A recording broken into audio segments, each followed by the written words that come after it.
Welcome to this tutorial about Greenfox, a schema language for validating file system contents. Let me clarify a few terms which I'm using. File system tree is meant to mean simply a folder arbitrarily selected and all folders and files directly or indirectly contained. Validation of such a folder file system tree means checking it against expectations expressed as a set of constraints called a schema. And then there are two terms easily confused: validation result and validation report. The result is the atom of outcome. It is the description of a single check, a single resource checked against a single constraint. And the validation report is a result of mapping these collected results to something easily digestible. So why might you care about file system validation? We are all used to declarative validation of single files using schema languages like XSD or RelaxNG. But I think that our real interest very often is the validity of systems and not of individual files. And a single file is just a tiny jigsaw piece in the picture of system validity. So file system trees are simply larger parts of the picture.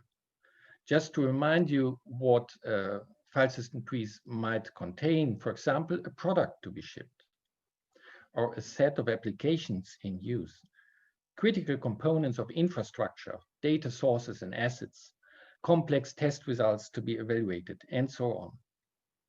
So often we have all reasons to be worried that everything is really as we expected it. Think of a product about to be shipped. Have we not forgotten any files? Are the file versions correct? Log files removed, documentation complete, all translations included, all links updated, etc., etc. And the idea of Greenfox is to help you check at least part of these questions. In the first part of the tutorial, I will try to give you hands-on impressions of what it's like to work with Greenfox. And in the second part, I will give you a big picture of the concepts and the major features and an overview of available constraint types, because the catalog of constraint types is in fact what defines the expressive power of Greenfox. So in order to get started, I propose to you a guided tour entitled "A Trivial File System Tree Validated Against a Non-Trivial Schema Developed in 7 Steps." So I really hope you will enjoy it.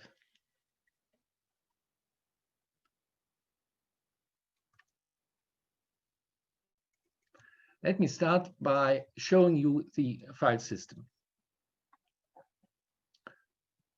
It's essentially this folder where we have several XML and JSON files. And the validation will also concern files which are located elsewhere but referred to by links from these files. So we have an airports XML, very simple, which gives you links to country airports files. Like this. A country airports file gives you information about all the airports in a country. And it either gives only some metadata and a link, like here, this href, to an airport document, or it contains local information about the airport. And we have the same thing in JSON.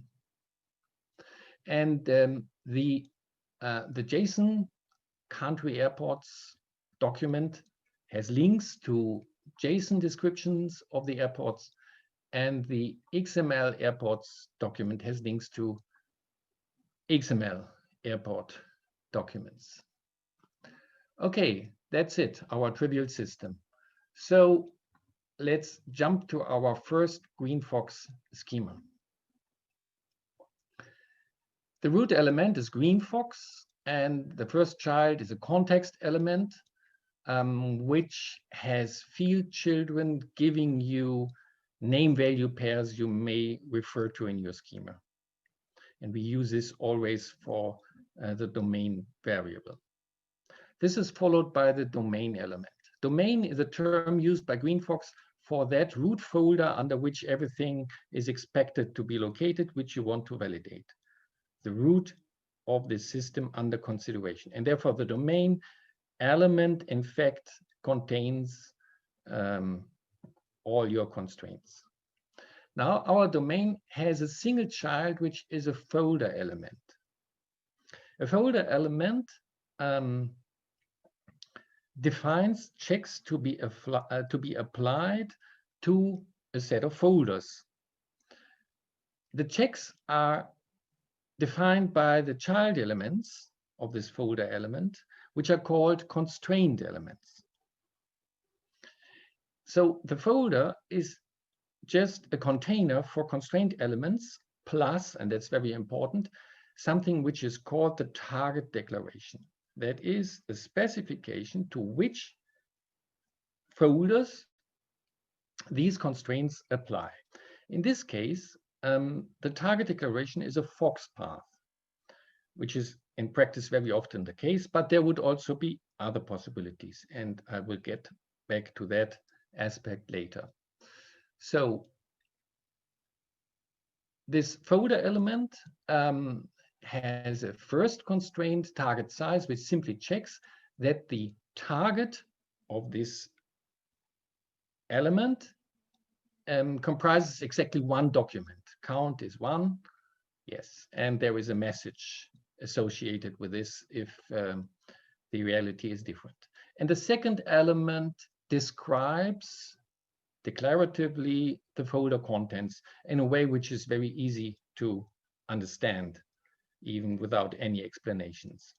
So we have names, we can also have name patterns, we have cardinality constraints like max count and in count, and we can also specify hash keys if we choose to. And this closed attribute means that the folder is expected to contain nothing else than what is described by the child elements. In other words, what is found in the folder must match at least one of these name values.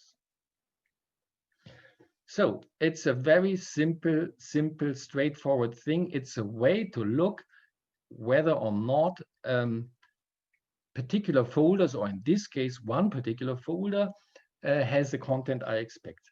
Now, let us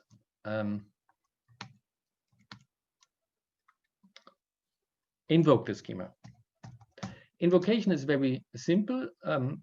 There is a script called gfox, and in the simplest form, you simply supply the schema to the script.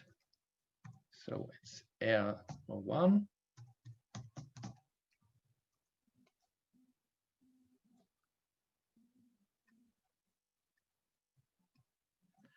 I have the same experience like Stephen this morning, that the computers really slowed down by Zoom. So without Zoom, it's much faster. So here we see the outcome of our first schema validation. As I said in the beginning, this is called a validation report, and we do not see the actual results. This is something obtained by processing these results. And you see a table where the different constraint types, which are called constraint components, are listed, which have been used, and the number of passes and violations. And here we do not have any violations. And here are then the sums. So we have no red result. Red means, let me say, not conforming to the expectation. And 17 green results, and 2 resources have been involved. Yes, which were 2 folders, in fact. If we want to see the actual validation results, those atomic units of information, we just use an option calling selecting a different report type. So -R stands for red, and now we will see. No, that's not so interesting because there are no red results. So we only get an empty an empty report element. But if I would have said W for white, then I would also get the green results.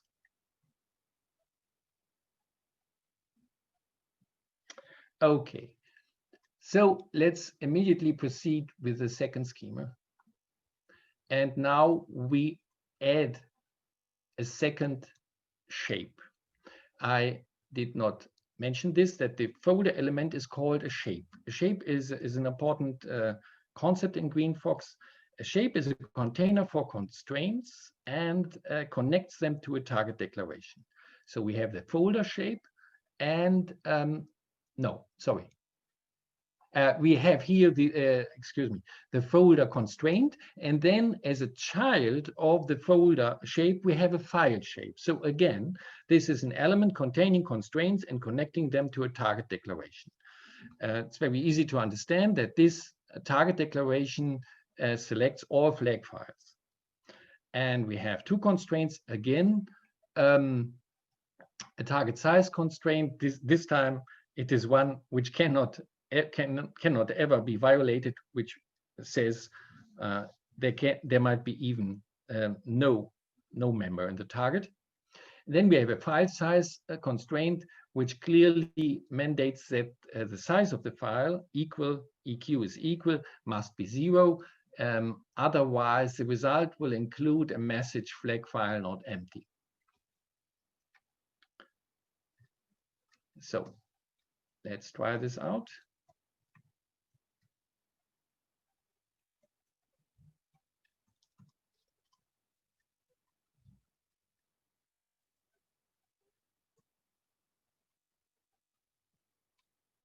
Here we are, and now you see there are more constraints. For example, you see this file size equal constraint because there is in fact a flag file.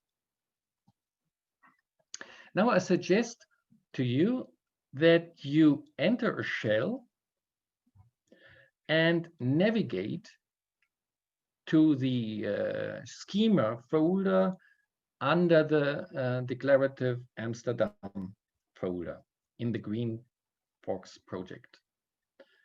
And then you can follow me and do something similar practically. And that is exactly what is one of the goals that of this practical part, that you get this feeling how it's done, how you can invoke the schema, and a basic idea how you can write schemas.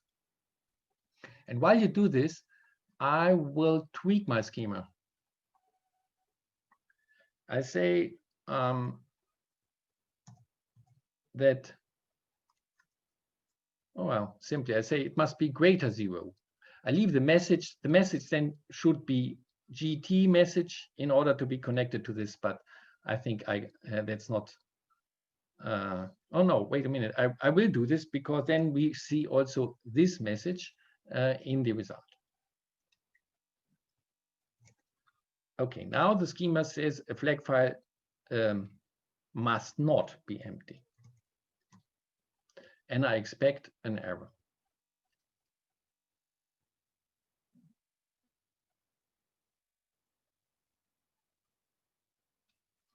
And I do get an error. Here in the table, you see the red column has a 1 where file size GT is the constraint component. This term constraint component is admittedly a bit strange. Why not constraint type or kind? And the reason is I want the terminology of Greenfox to be aligned with Shackle, the validation language for RDF, because Greenfox heavily borrows from Shekel and was in fact really inspired by Shekel. Without Shekel, Greenfox would never have come into existence. And therefore, where possible, I keep to the same terminology. Okay, now we really have an error which we would like to see. So again, and I ask you to do the same. I now change the report type, add a -r in order to get this error report. Use of backslashes for file system navigation is independent of the operating system. So it must be backslash. That's the syntax of FoxPath. Right? And yes, the / would be used for node navigation, because with FoxPath you can do both. That's important. Thank you. Yes, that's really very important. So now here we see this result with a first red validation result, and we get this message, not adapted, but at least you understand it's a message from the schema. And here is a constraint component, file size GT. And then there is information locating the constraint in the schema. We read what the constraint said, it should be greater 0, and then we get it was in fact 0. That's what's behind this value. Okay, yeah, let's now proceed to the third schema, and now things get a little bit more interesting. Again, this is a step schema, therefore the file size constraint has not been repeated. And what we see here now is a new type of constraint, a new constraint component. It's a value constraint. And the idea of a value constraint is straightforward. There is a constraint parameter specifying an expression, an XPath expression, and there are other attributes in the constraint element which specify the constraints on the value. So in this case, wait a minute. And sorry, I forgot to mention that here we also have a new file shape. Wait a minute, perhaps in this case I should also open the complete schema, that it becomes easier to understand. So here was just a file shape for the flag file, and now we have a new file shape for the airport's country documents. So, and values is just a wrapper for such value elements, and each value element declares value-related constraints. So in this case, all the airport IDs must be distinct. Let us briefly refresh our memory how such an airport's country airports document looks. So we have all these IDs on the airport elements, and then the constraint says they must be distinct. So let me execute.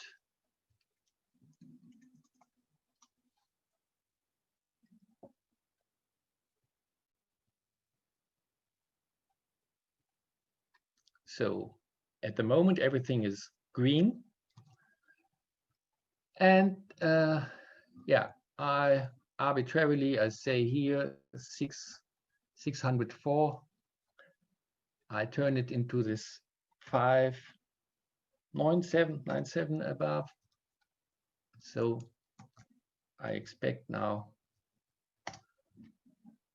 that I get an error message.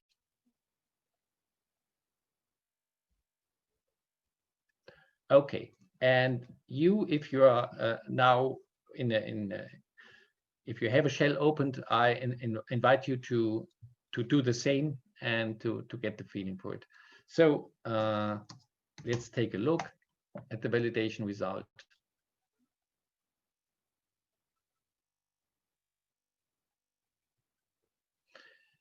So the constraint component is value items distinct, blah, blah, blah. And here we see the exact values, including the location within the resources. Now I repair the file.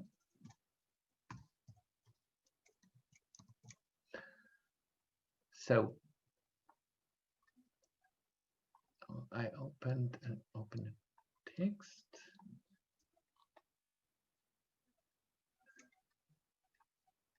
So now I propose to you an exercise. I prepared a few further value constraints, and you can experiment with them. They use different comparators. Here, for example, the value items must be equal something. Here, the value items must match a regular expression. Here, the value items must be numerically less than. And in the last example, they must be castable to a numeric value. So my proposal is very simple, that you pick something from this, uncomment it, and try it out, and then perhaps manipulate either the schema or the data and see the effect, and then investigate further by adding this -r for red and seeing the actual error results. But before you do so, or maybe you start and just listen to me, I would like to point out one aspect which appears to me important. The whole idea of checking a resource by applying XPath to it, of course, is schematron. But there is, in my understanding, a fundamental difference in perspective. In schematron, you would just construct expressions and see after it that they are true or false. And then you would have a message associated with it, which would make clear what's wrong. In Greenfox, the general tendency is to decompose constraints as much as possible, and in this way to make them as declarative as possible. Because if let's take the first constraint, the distinct constraint. If you have it is very easy to construct an expression which will be true if they are distinct and false if they are not distinct. But the point is that then only a human being inspecting it would understand, or of course that's the schematron philosophy, reading the message. But Greenfox is meant to be applied to large and heterogeneous systems. So it would not be practical anymore, neither to write all those messages nor to read and understand them. So it is geared towards automated evaluation. And if you imagine that you have a large number of resources and you by automatic evaluation, you are informed that there is a distinct problem. This is certainly more information than that some XPath expression has failed. And this is right, like a red line, like a leitmotif of Greenfox. It's always this this attempt to be as declarative as possible. Okay, so now I give you a little time to familiarize yourself with working with such constraints. And if you want to, you can also look into this text document, exercise 3, which gives you a summary of what is possible with value constraints. And if you want to, you can make an experiment, something which is not yet at the moment included in the AR03. Okay, only one warning: one can easily get mixed up if you manipulate either the step schema or the full schema, and when that you call the same schema in your experiments than the one that you are manipulating. I would like to point out that such a value element has certainly one expression, but it can have define multiple constraints. And this is in fact here the case. The min count isn't constraint in its own right.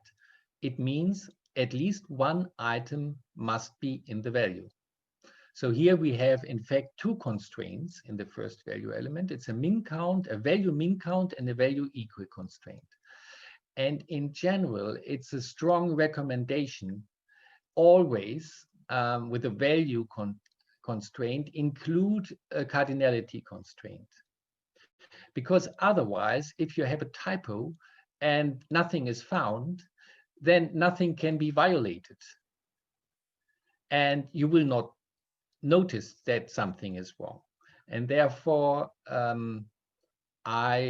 it's my personal practice always to include cardinality constraints. So you have min count, count, and max count. And even if it's okay if there is no item, I prefer then to say min count equals 0 in order to make this explicit. So as a matter of fact, each of these value elements defines a couple of constraints. It's always a min count combined with different other constraints. Okay, there's one question from Nico. Maybe he wants to ask himself. Or otherwise I can. My question is whether it's possible to use value from the file or the file system that you're checking in the error message, like saying that this number 579 is not unique. Yeah, a good point. And not yet. Definitely it should be like this. There should be like a template language used for the messages. Yeah, like attribute value templates. Yeah, exactly. Yeah, that's it. Plus even a bit additional, perhaps additional features. But anyway, that you can apply XPath expressions in order to inject values into the message. That is a very good point. I'm fully aware of it, that it should be like that, but it's just a question of priorities and order. Yeah. Thank you.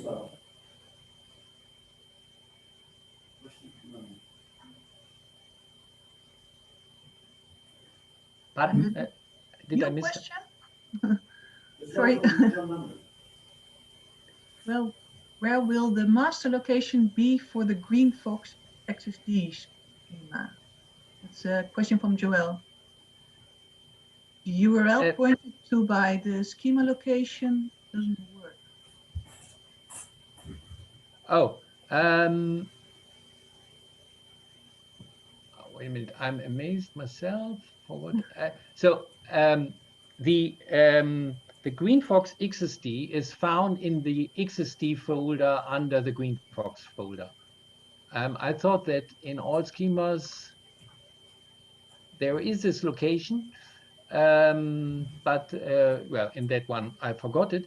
And in general, that's a strong recommendation to use this feature because the Greenfox language is really pretty large, and therefore it is very helpful if you're using an XSD aware editor like Oxygen. It's very helpful to be immediately told that something is not allowed. A strong recommendation to use this.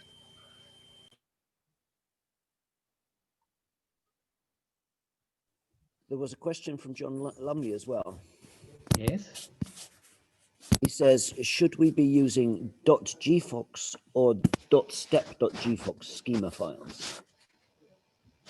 When experimenting, I don't know. Perhaps a step now to keep things small, but it's up to you. I mean, the step is simply boiled down to it's only what is new in this step. So perhaps therefore it is easier to understand what's happening. Okay. Further questions at the moment, or shall I continue? No, that's it for now.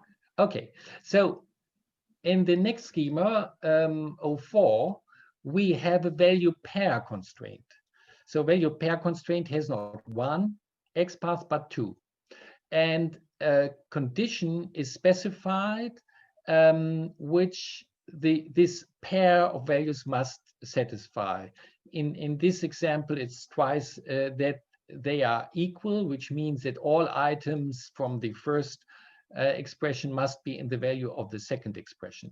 And for this comparator attribute, you have possible values like less than, greater than, also includes that all items of the second value must be included in the first value, or the other way round, that any item from the first must be found in the second, and so on.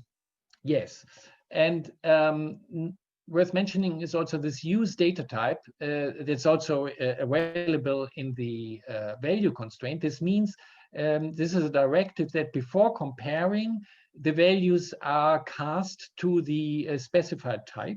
And if this is not possible, this also gives a red validation result. So again, you feel this tendency to decompose constraints. Again, of course, you could write one expression, but it would be larger. And this way, especially the expressions are, it's possible to make them as small as possible, and as a rule, often simply to reduce them to the role of item selectors, and let then the constraint parameters do the rest. Good. But here in the value pair constraint, both expressions are applied to the current target resource. Just as a reminder, the constraints are children or descendants of a shape element, which is a container for such constraints and binds them to a target declaration. So that's a principle. The constraint is never concerned with which resources are checked against it. That's the business of the shape. And now, very important to understand, the value pair constraint applies to expressions, both to the current target resource. You understand that if we have many target resources, then it's like a loop, and every target resource is submitted to all the constraints. And now comes a very important step. We step, so to speak, across the document borders. This is a new constraint, although the name is similar, value compared constraint. A value compared constraint is four things. First of all, a partner is selected for our current target resource. A resource to be involved in the checking. And then we have an expression which will be evaluated in the context of our target resource, and a second expression which will be evaluated in the context of this partner resource. And again, we have a comparator, I don't know how it's pronounced. It's absolutely identical semantics, apart from the fact that here we are dealing with two documents, and this is part of the constraint, is a specification what the second document is. And we see here now link name, and we have a link definition, a global link definition in the schema, and this is referenced. Now I touch briefly for the first time upon a very important, I would say a key concept, and it's the concept of links. Because just remember, we want to validate a file system. This means validating the resources in isolation plus their relationships. It's a very simple equation. So the relationships are very important. And therefore, Greenfox includes a model for link definitions. But a link definition you can't simply regard as a function. A link definition maps a given resource to a set of other resources. And there were, how this mapping is done, there are different variants. They are called connectors, different connectors. And here we have perhaps the most common one, which is a Fox parse connector. This means we find the other resources by applying a Fox parse in the context of our target resource. And the Fox parse, I did not say anything up to now about Fox parse. Fox parse is an extended version of XPath, which supports file system navigation as well as node navigation. I would say a few words more about it, but at this moment, perhaps this suffices. And here it has its own set of additional, so it's really an extension of XPath. Everything which is XPath 3 is also Fox parse, but then it has a new operator for file system navigation, absolute analogy to node navigation with access and everything. But here we have just a Fox parse function. And what it does is, given a resource, it returns another resource found in the same folder, which has a name obtained by replacing, in this case, a file name, doing a replacement using a regular expression. And all this simply means this link definition gives you the JSON variant of the current file. So we pull in, we are dealing with an XML document, we pull in the corresponding JSON document. Here we have a constraint, there must be exactly one, otherwise I get a red result. The first expression is evaluated in the context of the XML document. The second expression is evaluated in the context of the JSON document. The JSON document is automatically passed into a node tree. This is because the link definition has this hint, target media type. And this then means that you can use XPath for exploring this. And this is, of course, invaluable. It's absolutely decisive for a powerful validation language in the file system. So what you see is an XPath applied to the node representation of this JSON document. And the rest is what you're already familiar with. So let me demonstrate.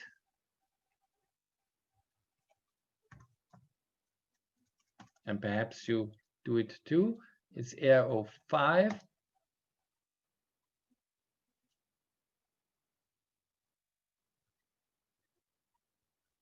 Everything is fine until I disturb it. So here is the JSON. What shall I do? What does the constraint say? I should ask. The constraint says that the country is equal. Okay. So I add an X.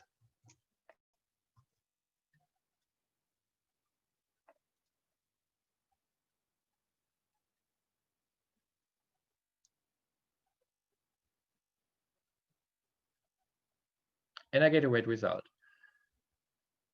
So I manipulated the JSON in my system, and based on XPath comparisons, I detected the change.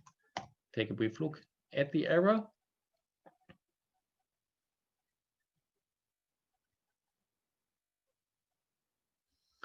So the constraint component should be a value compared equal constraint. And this message means this was my value, the value in the target resource, our XML, and I did not find a match, or this equality was not satisfied. In fact, the result could also present the results of the second expression that should be added. Dear Hans-Jürgen, yes. Hans-Jürgen, there's a question from John Lumley. Please. What happens if a JSON property value is invalid as a NC name? Oh yes, excellent question. behind this is the BaseX feature of representing JSON documents as XML documents. In fact, BaseX supports several modes, but the mode I always use, and which is implicitly here used, is that such names are simply transformed by the characters then which are do not fit into the NC name pattern are then replaced by underscore and the Unicode. So it becomes a bit ugly, but it works absolutely reliable.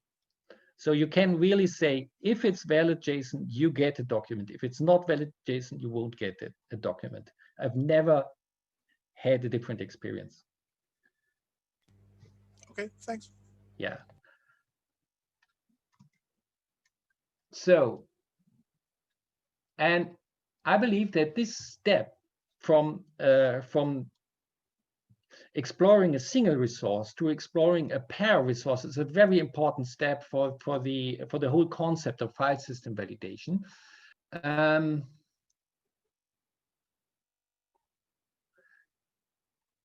The exercise is to adapt such value compared check, which should accomplish the following. Wait a minute. Here we have our airports document, and it points to the country documents. And here is a country value. And of course, this country should also be found in the corresponding country airport document. So the question is, how would you check that this document has the same value here as the document pointed at has there? So this would be a candidate for the value compared check.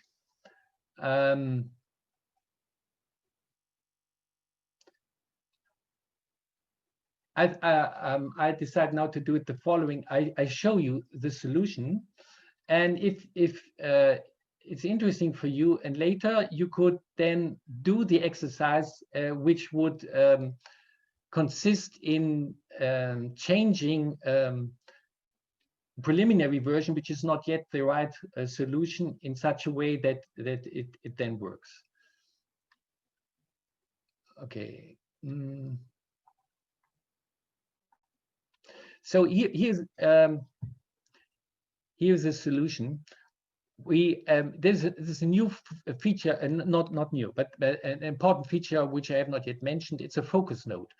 The expression evaluation context is by default always the root of the target resource, but sometimes you want to drill down into the resource and reset the context, and you can do this using a focus node element. So this element goes down then to those airports for country elements. So we will loop over them. And then everything which happens inside of the focus node will use then the current focus nodes as a context, as an evaluation context. And then the values compared constraint, as you remember, must specify a partner and a document partner. And now we are already sitting on this airports for country element, and then we use a special link definition type, which is called an href XP, which will resolve the values and the nodes selected by this expression and treat them as document partners. So that's exactly what we want, because then this means we use this expression which just navigates to the href, and then these documents will be the partners. Well, and then we can step in with our pair of expressions. We have an expression in the starting document, the document under validation, which is just then the country attribute. And then in the link end document, there the context is, of course, the root. And then we step down there to the corresponding item, and then they will be compared. And what this also demonstrates is that it's very useful to use when you have troubles with expressions, the trace function, the XPath trace functions. You can use this both in XPath and FoxPath expressions.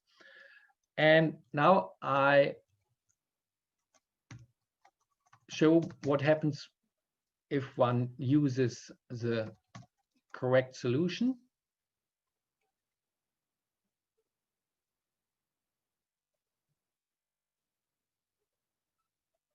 So no errors, and here you get now the those link outputs, for example, the trace outputs, those link context elements and so on. And when you try to solve the exercise,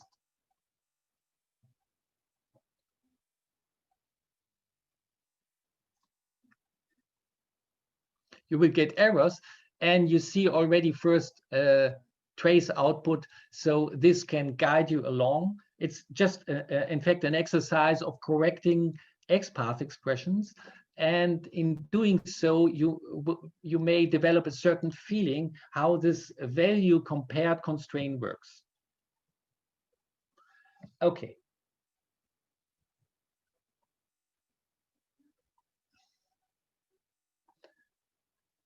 Next schema. Of course, in a system of files, the relationships are very important. And the word used for relationship is links. So it is very important to check all kinds of relationships. We have, let me say, explicit relationships. It's obvious that the href is meant to give a URI, but you may also define relationships because, for example, it's your knowledge that it should be possible to derive certain URIs from the contents, and there should be a resource and so on. So in order to check relationships, you have the links constraint, and the basic principle is very simple. You define a relationship and you check it. And the main checks are either the cardinality, do you get as many target resources exactly as you expected, and the other thing is if links are resolvable. If the link definition is based on the resolving or URI, then the question is it possible to resolve it? So if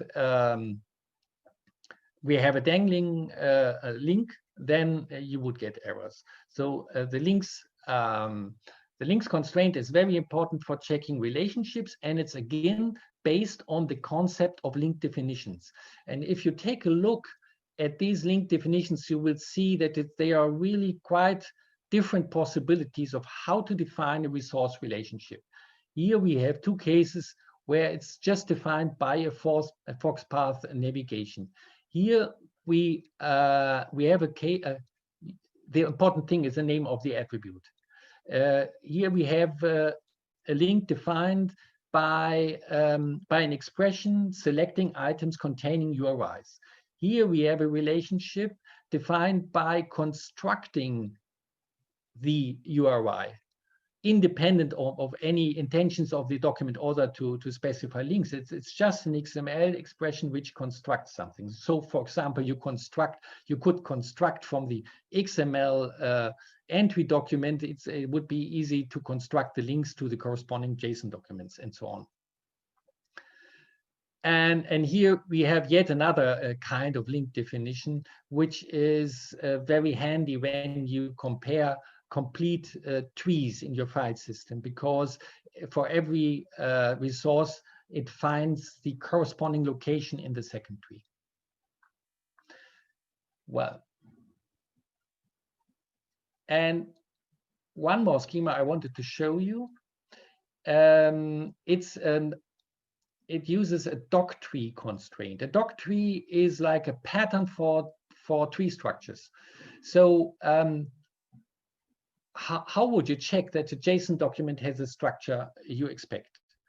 One possibility is to write a JSON schema, but you are not necessarily prepared to do this, especially if maybe it's just a part of the document. which you are interested in. So the doc tree constraint allows you to describe arbitrary subtrees, not necessarily the whole tree. And also it describes these trees in an abstract way because there is a path involved. So what is in the model a tree is not necessarily a model, what is a tree in the model is not necessarily a tree in the physical resource. So because it is like abstract. And therefore it is a way of checking the tree grammar freely without being forced to write full XSDs or JSON schemas, and having in fact more freedom. For example, here also the order is ignored, because in data-oriented XML, it's really would be a big exception if the order plays a role.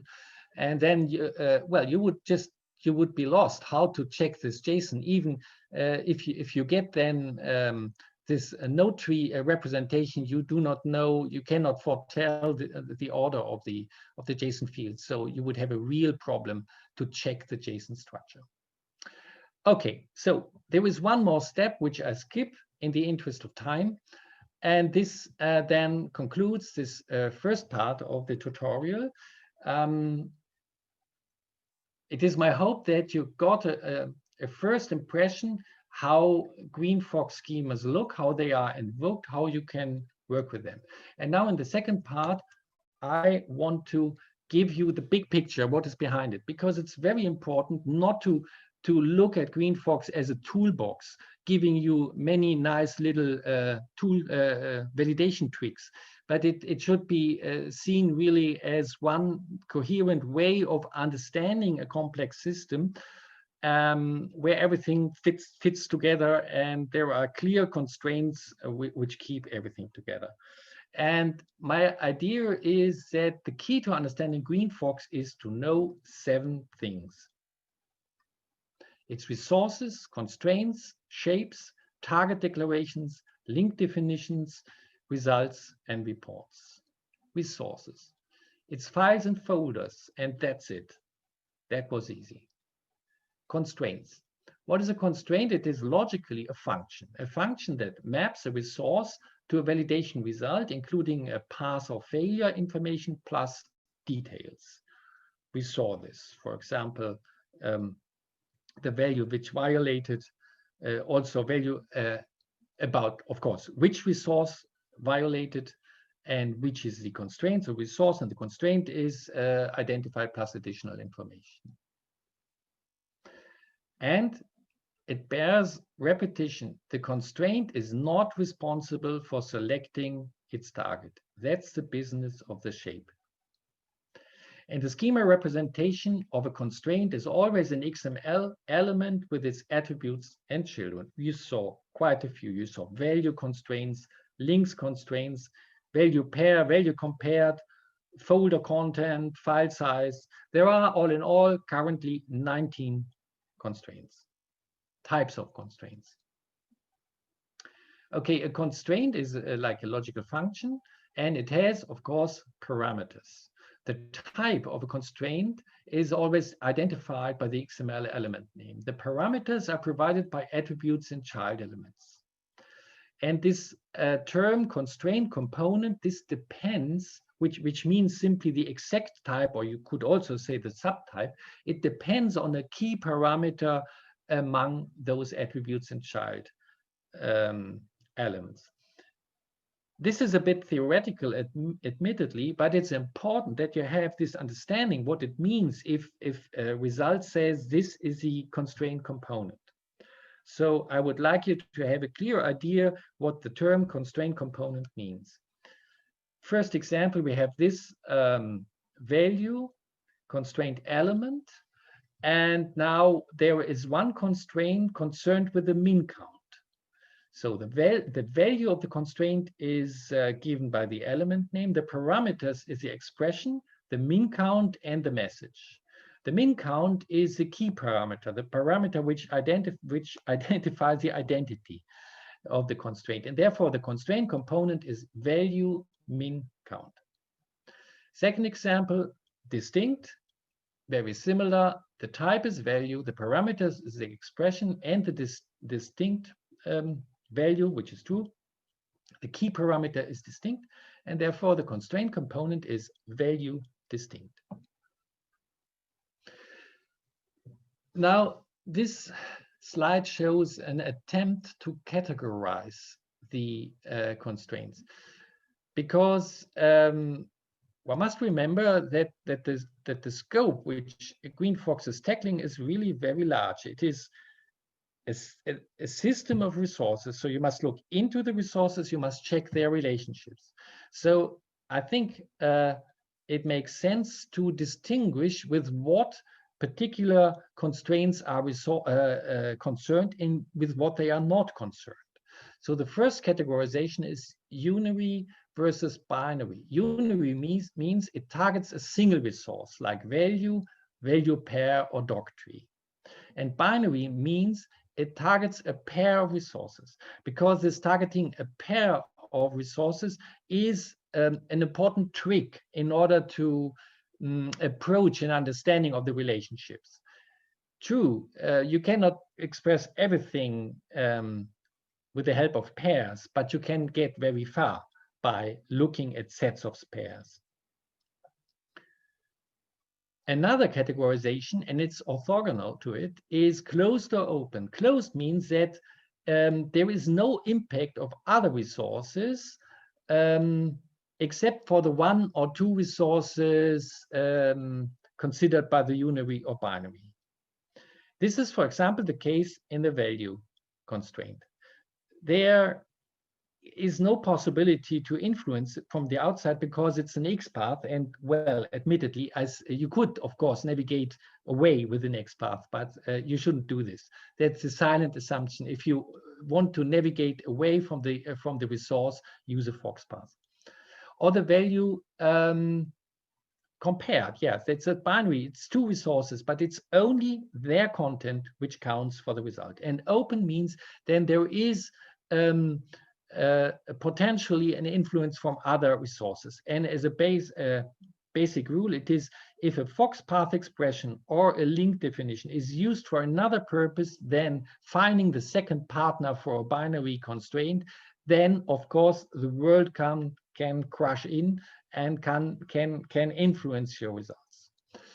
And here now I show you for the first time I will show it the second time later, the list of constraints of constraint types currently supported, and then I find it helpful then really to pay attention to when are constraints open or binary. So at the moment, binary constraints are value pair, Fox value pair, value compared, Fox value compared, doc similar, and folder similar. These are comparisons between two documents or two folders. Well, it's pretty obvious that this is an interesting kind of constraint you may want to check. Pairwise compare documents, pairwise contain folders. Okay, we will get back to this list a little bit later. So what have we seen so far? We have spoken about constraints. It's a function mapping mapping a resource to a result consisting of path or failure plus details. And there can be a second resource involved if it's a binary constraint. Yeah, but again and again, the constraint's not responsible for finding its resources. That's what the shape does. A shape is simply a container for a set of constraints, and it adds to it a target declaration. The target declaration is just like a statement. The constraints apply to these resources, blah, blah, blah. A specification, what is the target of those constraints. And the schema representation of a shape is a file or a folder element. The element name gives you the kind of resources, the attributes. The target declaration is given you by attributes. Almost always it's only attributes, and the child elements then give you the constraints. And here you have a simple example, a file shape with its target declaration, which selects the files to be checked and a couple of constraints. So a target declaration is essentially a function. It maps a resource to a set of resources. The resource to be mapped, that's the target from the parent shape. Very important principle. It's a recursive descent. So you have a parent shape, and then you go to the child shape, and all the resources in the target of the parent shape are then the context for determining the targets of the child shape.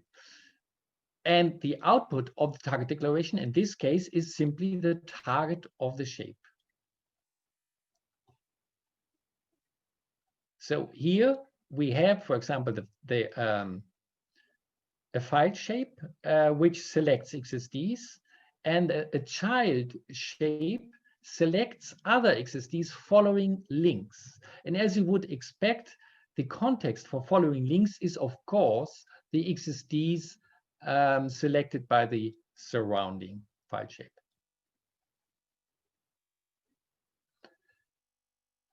So a link definition is a function, as mentioned, mapping. Now I spoke about the target declaration, but link definition is more abstract. It maps a resource to a set of resources, which is, of course, exactly what the target declaration needs, but the link definition can also be used for other purposes.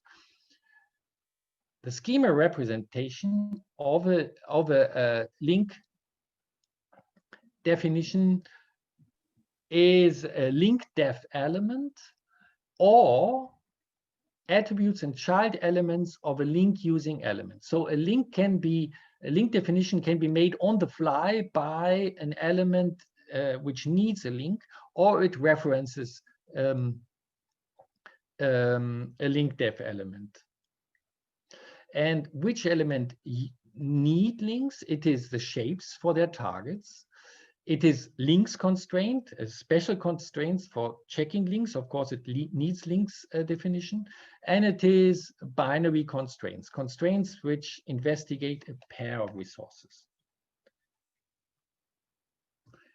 Excuse me. Okay, yeah.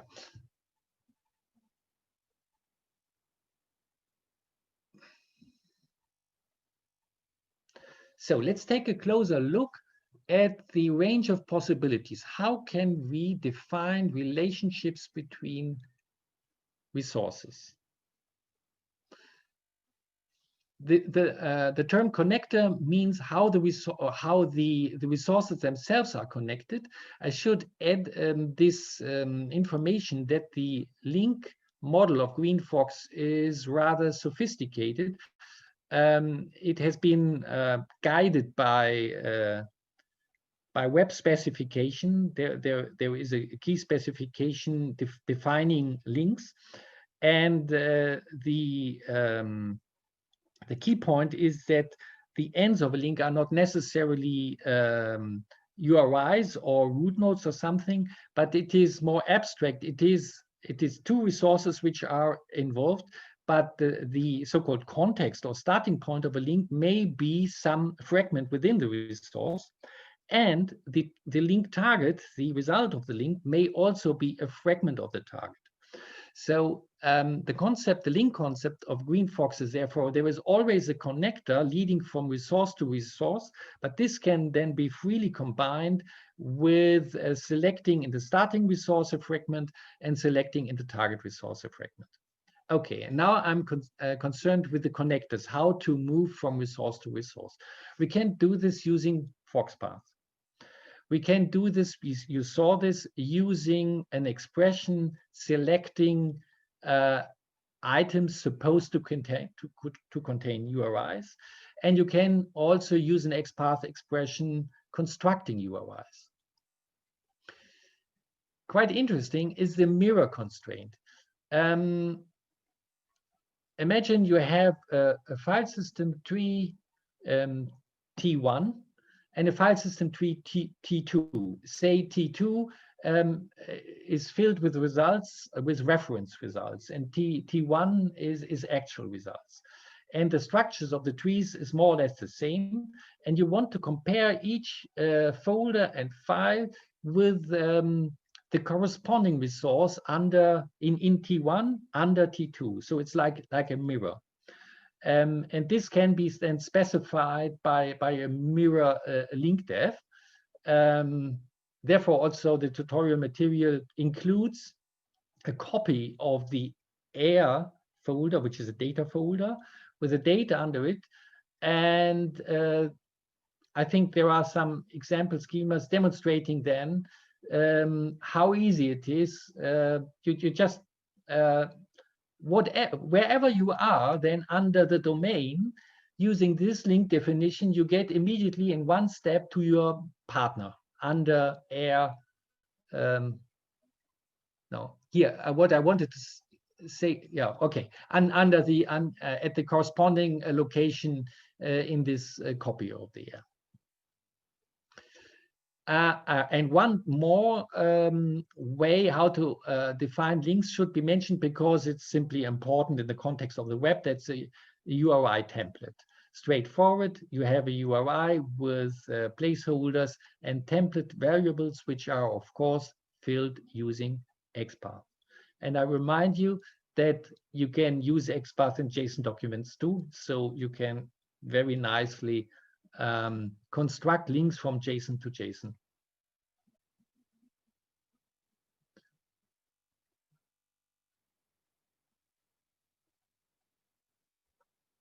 General principle, whoever needs a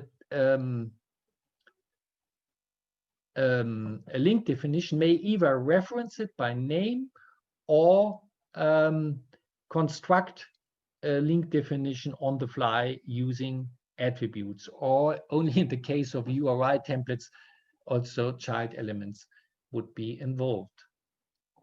So admittedly, it's a lot of information, but I think the key points are not difficult.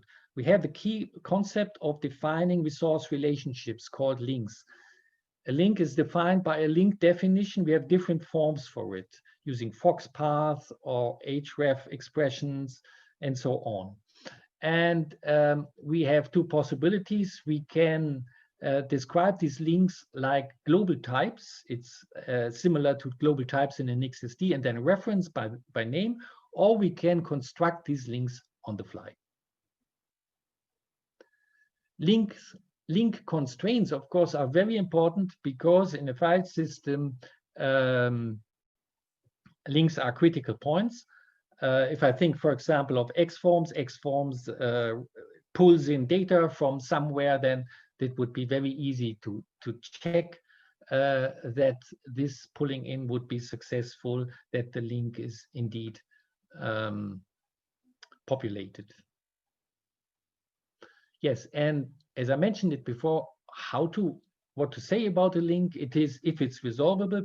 This makes only sense if the link connector is one based on resolving URIs, I should say. Yeah.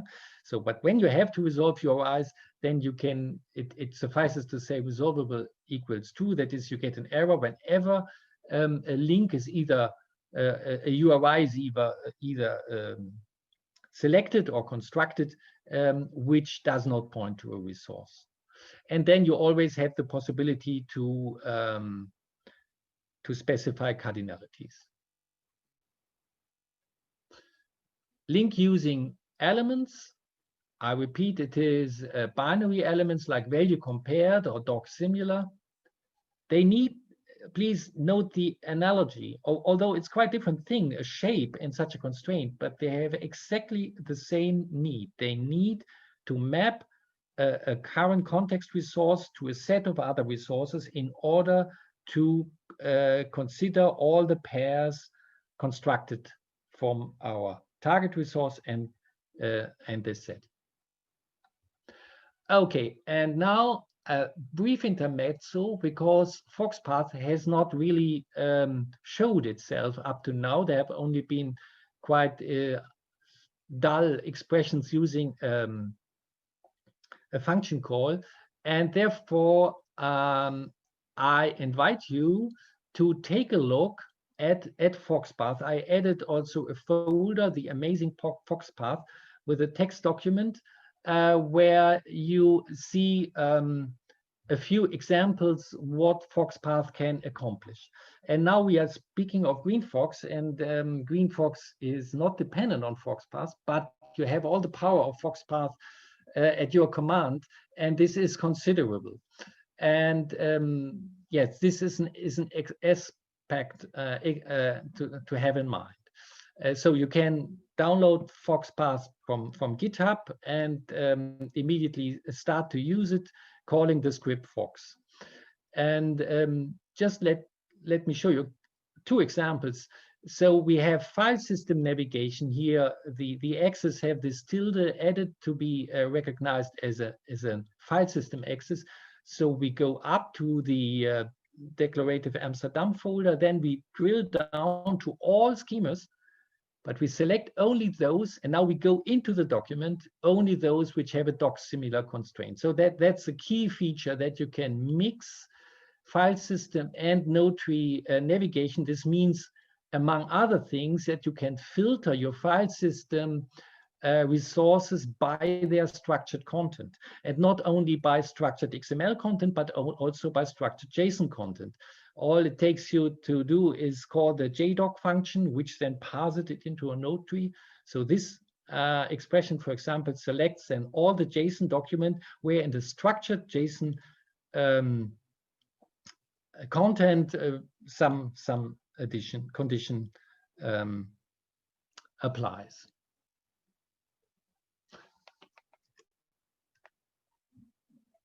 Perhaps let me give just a couple of expressions.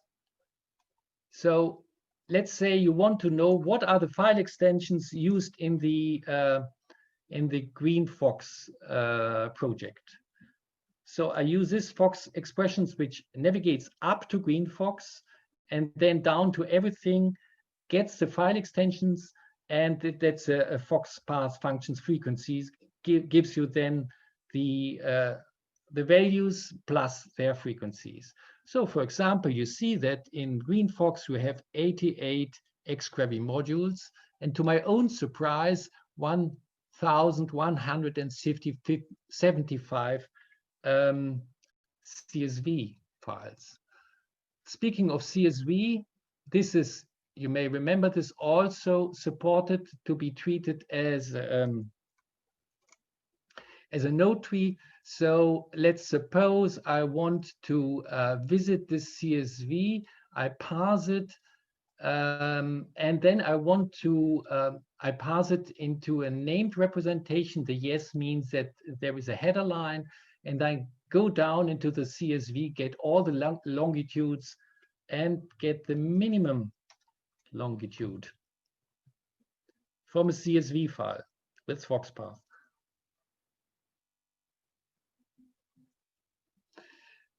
Very important is to know that FoxPath can navigate archives, and therefore archives have no special representation in Greenfox, because they are just navigated into it. So here, for this purpose, I made a zip.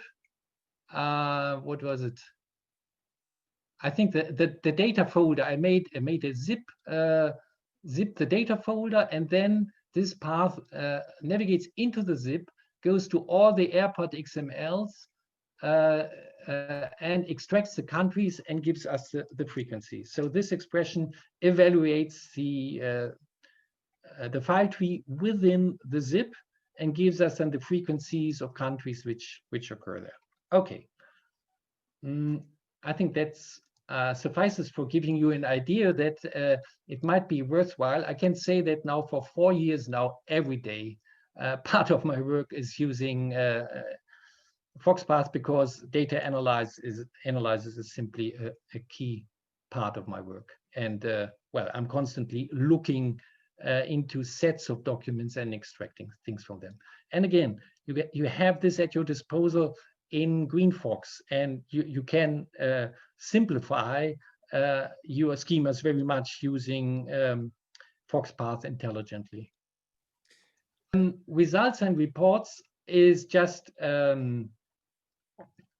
to complete the picture. We already spoke about this, that a result describes the outcome of the check, a single constraint against a single constraint. It's an XML element, red or green, and the attributes and child elements give you all the information. Identify the resource, identify the constraint, the location of the constraint in the schema, constraint parameters, and observations. And here is a nicely formatted example of a result. Well, and reports you've seen a lot already. So now, here again is a table of the available constraints. When you learn XPath, I think you have two tasks. First, you have to learn a few concepts like context item or string value. And after that, all you have to do is learn the expressions, their syntax and semantics. And it's the same thing with Greenfox. You have to learn these concepts. In fact, you have already learned them more or less. Constraints, shapes, link definitions. And after that, what remains to be done is simply familiarize yourself with the various constraints. One constraint I would like to emphasize is the doc similar constraint, because it allows you, it's a binary constraint, you compare two documents and you can configure what is ignored or normalized. So behind it is a deep equal, but you can specify which attributes or elements should be treated as, it's not important if they are there or not, or what's their content, or you can edit their values and this way achieve a normalization. So for example, if you know that two documents should have different timestamps, but apart from that, they should be identical, that would be very easy to accomplish with doc similar constraint. So just to mention important subject matters not really touched. It's a focus node, which is used in the example. It's the bindings of variables available in XPath and FoxPath. The dealing with archives, you've already seen it. It is in fact delegated to FoxPath. The possibility to use non-XML media types with XPath. And there are examples in demo media type. And then there, you saw the context, but we did not speak about it. But in one sentence, it gives you the possibility to pass parameters to the schema, which will be it will simply be a text replacement. And this way you can parameterize your schema. What has not yet been built into Greenfox, although it's very important, is the possibility of composite schemas or importing other schemas, variables declared within the schema, formatted validation results, and of course support for schematron and JSON schema validation, and also shackle. So at the moment we have a constraint performing XSD validation, but for example not schematron. And I'm sure that there are quite a few people who would, if they used a Greenfox, definitely want to pull in their schematron work. Yes, and now we have reached the end of this tutorial. I apologize that the material is not yet quite complete. For example, there was a folder demo constraints with a subfolder for each type of constraint, but there are still gaps. I promise to fill all the gaps within a few days and also a Word document, which is an extended version of this presentation. Really, it's more what's inside.